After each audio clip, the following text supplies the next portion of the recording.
السلام عليكم. هلو.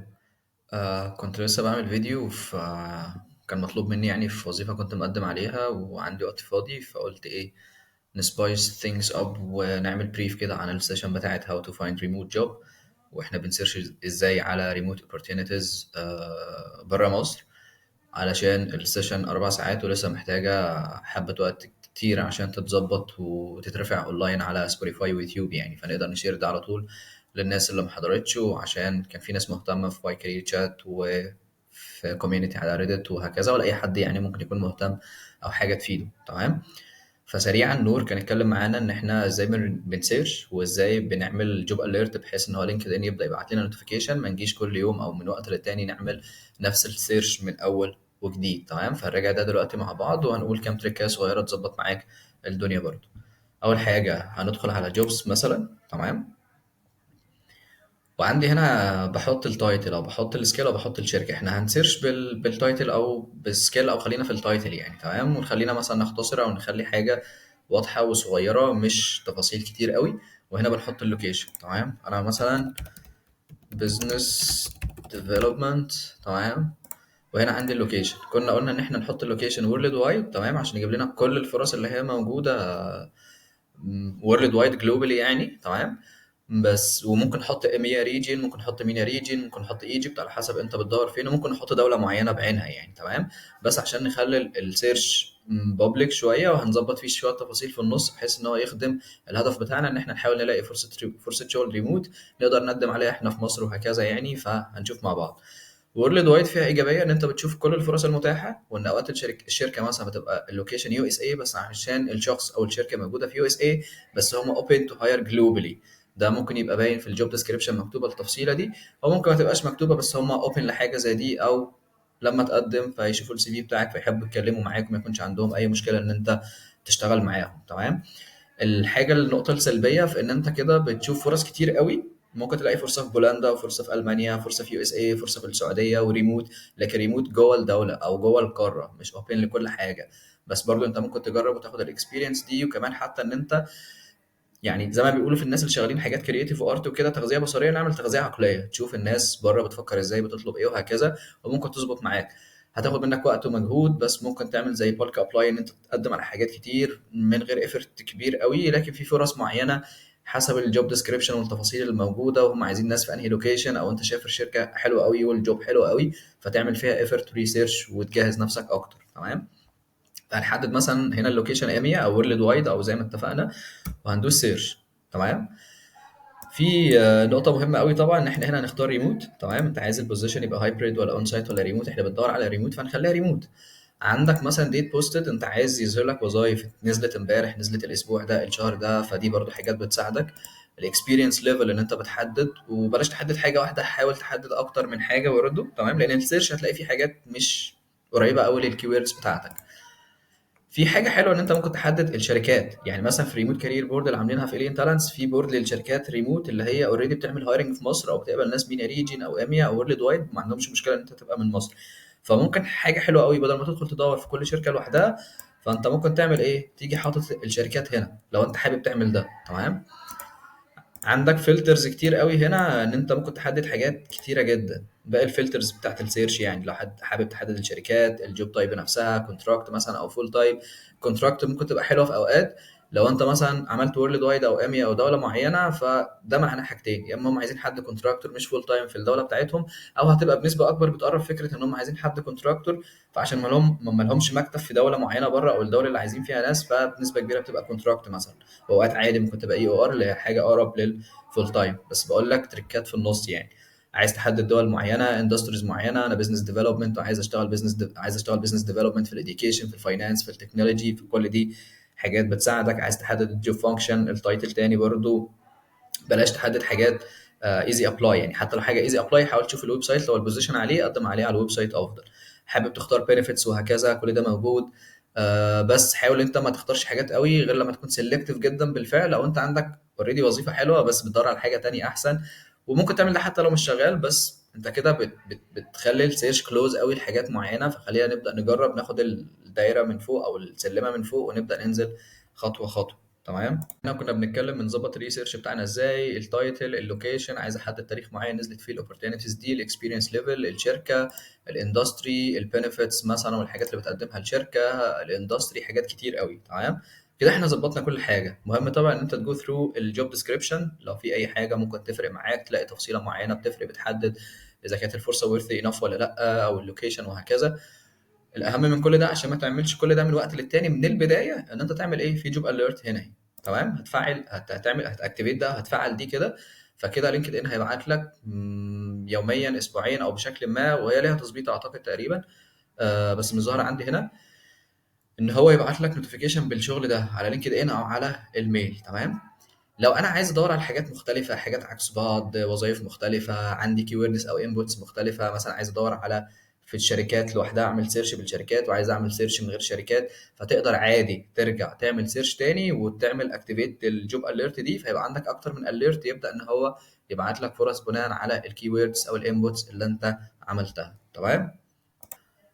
تعالوا نظبط حاجة تانية وممكن نكون ما اتكلمناش فيها في الميتنج، السيشن.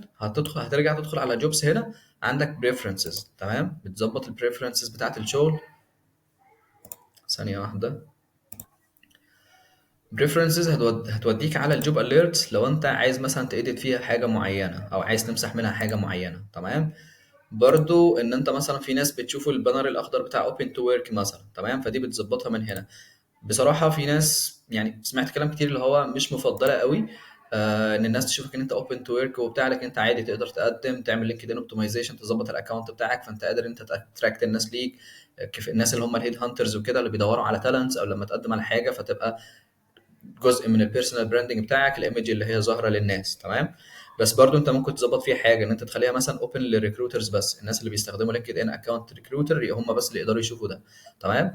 ده ممكن نظبط فيها ايه، بتحط التايتلز اللي انت بتشتغلها، وبتحدد هل انت عايز حاجات اون سايت لوكيشنز او تحدد لوكيشنز معينه ولا عايز ريموت. تمام. لو عايز اللوكيشنز ممكن تحدد الثلاثه، وتيجي هنا في اللوكيشن الاون سايت، انت عايز الاون سايت يبقى فين. انا مثلا مخليه مصر، ممكن احط الامارات بس كده، يبقى انا محتاج فرص ريلوكيشن او لو انا سافرت او انا هسافر. تمام.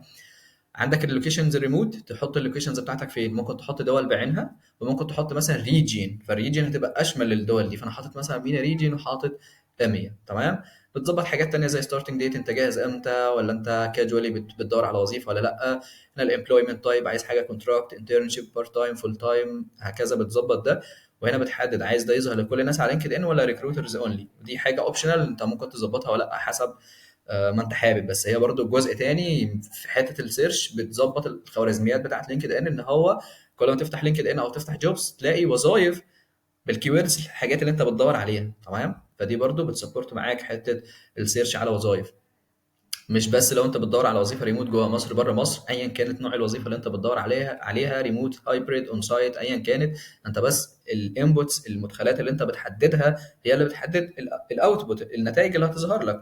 فحسب ما انت بتحدد عايزها ريموت في مصر، بره مصر، عايزها اون سايت، عايزها هايبريد، في السيرش، في الجوب بريفرنسز، الحته بتاعت اللي هي بتظهر للناس ان انت اوبن تو ورك، كل ده بيرجع لك حسب الاوبجيكتيف بتاعك. فهي بس مش هاو تو فايند ريموت جوب، هي هاو تو فايند ا جوب يعني من خلال لينكد ان، وحسب الانبوتس اللي انت بتظبطها. آه، آخر حاجة سريعا كده، خلينا نقول سريعا تاني احنا ازاي بنلاقي فرص شغل ريموت، عن طريق 4 حاجات. أول حاجة لينكد إن، وزي ما شفنا في السيرش. تمام. الحاجة التانية جوب بورد، منصة وظائف تكون مخصصة للشغل ريموت، دي بيكون عليها شركات كتير قوي منزلة وظائف، فأنت بتدخل وبتشوف، وطبعا بتفلتر بالمناسب واللي فعلا نعرف إن احنا نقدم عليه. تمام. علشان فكرة إن هو مثلا بيقبل ناس من مصر، بيعمل هايرنج في مصر من ريجين، إيميا، وورلد وايد ولا لأ. تمام. دي تاني حاجة الجوب بورد. تالت حاجة كونكشنز، ان انت تكون كونكتد مع حد، عارف حد على لينكد ان او باي شكل من الاشكال شغال ريموت، فمن خلال معرفتك بيه في مره من المرات الشركه هتنزل اوبورتونيتي، هو هيشير الاوبورتونيتي، هو هيعمل لايك كومنت على بوست الهايرنج ده اللي حد من الشركه منزله، فده بالتالي هيظهر لك برضو. دي الطريقه بتشتغل بيها خوارزميات لينكد ان وهكذا.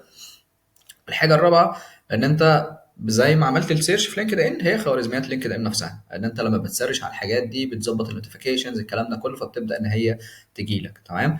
طب ايه المشكله اللي خلت الموضوع صعب؟ اللي خلى الموضوع صعب ان احنا سمعنا الكلام ان في ريموت وركينج، تعرف تشتغل من البيت، تعرف تقبض بالدولار، فموضوع حلو جدا وكلنا عايزين حاجات حلوه. بس الفكره، هل الحاجه دي مناسبه ليا ولا لا؟ مناسبه ليا دلوقتي ولا لا؟ انا ليه عايز اشتغل ريموت؟ كل دي اسئله كتير قوي محتاجين ان احنا نجاوب عليها. تمام.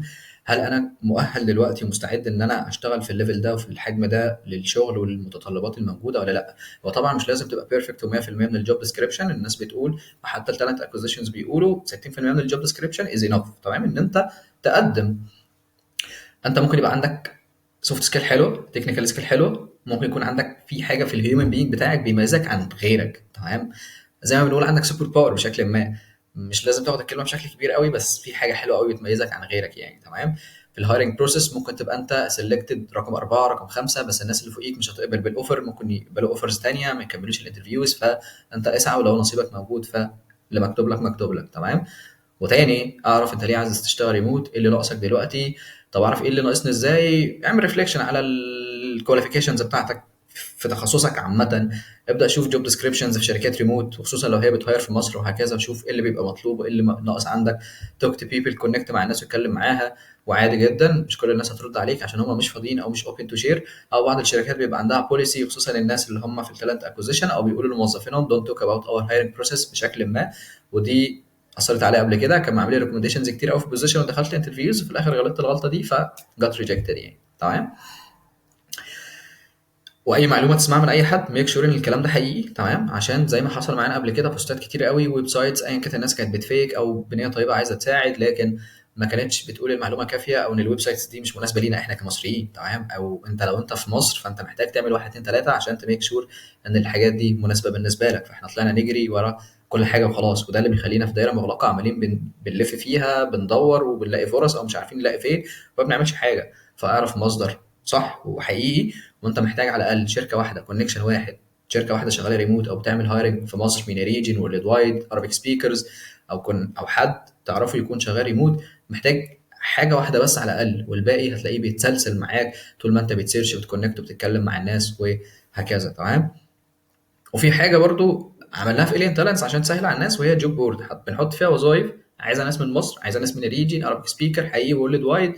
في ريسيرش معمول على الشركات والاوبورتونيتيز دي، وفي تجارب شخصيه من انترفيوز دخلتها مع بعض الشركات، وفي فرص تانية انا بس بلاقيها على لينكد ان فبشيرها وبحط نوتس ان انا ما اعرفش حاجه او ميك شور او انا مش شايف الوضع احسن حاجه وهكذا. وفيها بورد برضو للشركات اللي اوريدي بتهاير ريموت، مصر، من ريجن، اميا، وورلد وايد، ارابيك سبيكرز، وبيقبلوا الناس من مصر عادي، ما فيهاش اي مشكله. تمام. مش كل فرصه شغل ريموت فهي ورث انف يعني.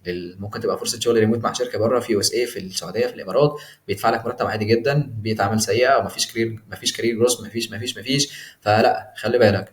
والفرص الكويسه الحلوه قوي الورث بجد هتلاقي المنافسه فيها عاليه، محتاج ان انت دايما تاخد خطوه اضافيه، مش بس دخلت قدمت وخلاص. لا، محتاج ان انت تاخد خطوه اضافيه، مش لازم انت تكلم الناس والناس ترد عليك. ممكن ان انت تجهز نفسك كويس، ان انت ترفلكت كويس قوي وتريزونيت ما بين النولج والاكسبيرينس بتاعتك والمطلوب في الوظيفه، والفاليوز بتاعتك اللي انت والاوبجكتيفز بتاعتك اللي انت بتدور عليها وبتسعى ليها. كل دي حاجات بتفرق معاك. واولا ودايما واخيرا بي اوثنتيك، بي ريل، بي جينوين. خليك دايما حقيقي بكل الاشكال وبكل الطرق، ده لنفسك مش للشركات يعني.